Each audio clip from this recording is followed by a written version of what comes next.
Marami ang nasorpresa sa naging desisyon ng Court of Appeals nang ibalik nito ang pagmamay-ari ng Bonifacio Global City sa Makati mula sa Taguig.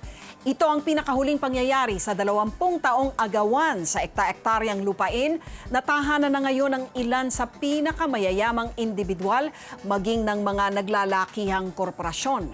At tila may kinalaman daw ang politika sa desisyong ito. Narito ang report.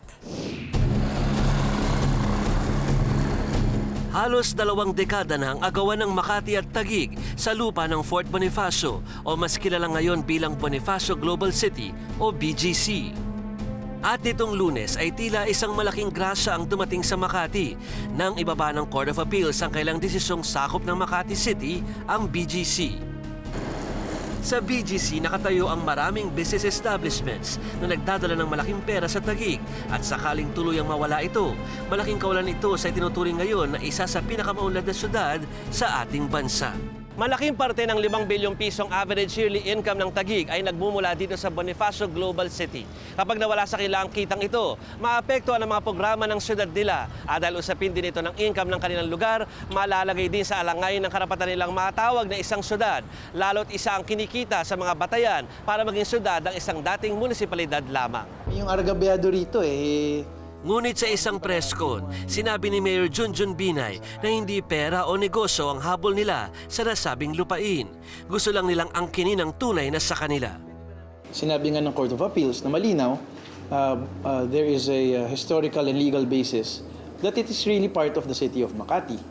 Now, yung mga money issues ngayon dyan will now be resolved after everything has been settled. Hindi naman yun yung primordial consideration. Ang importante dito is na ipakita na ito talaga ay kasama, napapaloob sa lungsod ng Makati. Dati-rati ay hindi pinagtatalunan kung kaninong syudad ang sumasakop sa kinatatayuan ngayon ng BGC dahil ito ay may kampo militar. Pero noong nagsimula ng i-develop ang area, doon nabuhay ang agawan ng Taguig at Makati. Si Senador Joker Arroyo na nooy 3-term congressman ng Makati ang pangunahing naglakad para igiit na ang BGC ay sakop ng syudad ng Makati. Iba naman ang palagay ng councilor ng Taguig na si Michelle Gonzales. At duda niya, ito ay dahil sa kasunduang Binay Cayetano. Deal na maging tandem sila? Dahil sa kagustuhan ni Senator Alan maging Vice President? Ganun ba yon? Or meron rin kaming isang deal na naririnig na may cash involved? Kung pera, money-making nga itong area itong nawawala eh. Pero yung chance to be Vice President, that's priceless. Matagal na rin sa political circle ng Taguig si Gonzales. Ipinaglaban nila ng todo ang kaso nung panahon ng mga tinga sa pwesto. Nang maupo daw sa pwesto si Mayor Lani Cayetano, napabayaan na ang kaso. Tataka nga ako dahil nung hindi po ito pinabayaan ni Justice Tinga eh. So nakakapagtaka bakit nagkaganito ang kaso. Aminin natin, napakalakas ng pamilya Cayetano ngayon. Isang mayor, 2 senador, isang congressman, naging ganito ang turnout nasa administrasyon, kakampi ni Pinoy. Bakit ganito yung nangyari? Ang duda pa ng councilor, hindi na inalagaan ng mga Cayetano ang kaso dahil ang maliit na area lamang sa bandang St. Luke's Medical Center ang pinagtatalunan. Kung titignan ng mismong mapa kung saan naroon ang 700 ektaryang lupang ito, mas malapit nga ito sa Taguig kesa sa Makati. Kaya para-pareho silang nagulat na mas malaking parte ng BGC ang nasama sa desisyon ng Court of Appeals. Kung pag-aaralan natin yung history ng kaso, no? Ang talagang nasa Makati, based on dun sa original documents, sa sinasabi ng Makati na meron sila, ang sa Makati lang is 324 hectares. Okay? Pero nakuha na nila yung 314 hectares. Yun yung mga embo-embo. So kung kakain pa sila sa Taguig, 10 hectares na lang. May deal man, alam mong matitira sa'yo dapat itong main eh. Kaso mali nga yung decision ng Court of Appeals. Bakit binuo niya? Ang laki na binigay. Binuo, laki nung binigay. Don't worry, mag-aano po kami. One of your councilors. Sinubukan din namin hinga ng komento si Mayor Lani tungkol sa mga duda na pinaubaya nila ang BGC sa Makati dahil sa umano'y ambisyon ng asawa niyang si Senador Alan Peter Cayetano na maging katandem ni VP Binay sa 2016. Malinaw na pinaglalaban to. Si Councilor Cheche is the sister-in-law ni Gigi na Chief of Staff ni Senator Enrile na sila ang magkatandem ng mga Binay. Si Councilor Cheche naman never said anything good about Mayor Lani. Na, as I said in my privilege speech here, di ba, isa siya sa naging rason na may irritant ang Enrile at Cayetano during that time, di ba? Dahil nga lumalapit siya sa kanyang sister-in-law.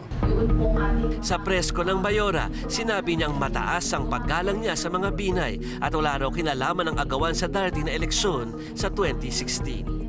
I'm sorry, but again, no, the topic here is not about the 2016 presidential election. My concern now is the people of Taguig.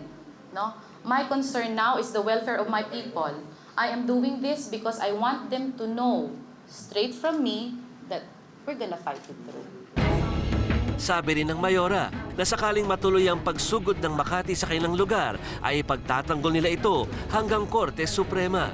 And ang sinasabi ko ho bilang punong lungsod ng Taguig at naway napapakinggan ho tayo ng 720,000 constituents, no, ng lungsod ng Taguig na ito'y ilalaban natin sapagkat muli, historically, legally and factually, Fort Bonifacio is part of Taguig. Ayon naman sa political analyst na si Prospero de Vera, posible naman daw talaga ang tambalang Binay Cayetano sa 2016 election. At sakaling tuluyang mapunta na ang BGC sa Makati, malaki ang maitutulong nito para manalo si Binay sa 2016 elections. Maaring ito'y maging isang ticket papunta kay Binay, papunta sa Malacanang sa 2016. Kasi ang kapasidad ng Makati na mag-deliver ng serbisyo at yung sinasabi ng Vice President na ang ginawa ko sa Makati, gagawin ko sa buong Pilipinas, mas merong kanyan, mas merong currency pagdating ng 2016. Malakas naman daw ang Binay Cayetano tandem ayon kay De Vera. Pareho silang merong drawing power. Napatunayan na sa nakaraang eleksyon, lalo na kay Alan Cayetano, itong huling eleksyon, phenomenal yung increase ng base of support niya from 2007 to 2013. Pero sakaling totoo man daw ang deal na ito sa pagitan ni Binay at ni Cayetano, maaari din itong sumabog sa kanilang mga mukha.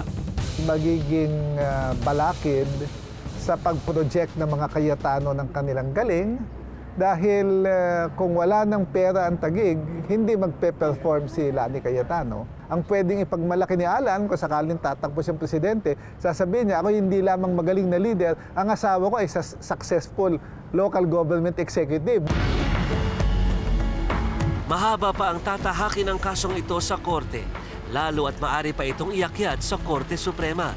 Pero habang tahimik itong umuusad sa korte, inaasahang mas iingay at iinit ang diskusyon sa labas ng korte. Lalo at mga politiko ang sangkot sa usaping ito. Ako po si Joby Francisco, nag-uulat para sa Reaksyon. FYI mga kapatid, for your information. Magdadalawang linggo pa lamang nang mangyari ang malagim na pagsabog sa Cagayan de Oro, isa na namang trahedya ang gumimbal naman sa Cotabato. Mula sa 8 napaslang sa unang insidente, nadagdagan pa ng 5 ang bilang ng mga namatay sa 2 magkasunod na pagsabog.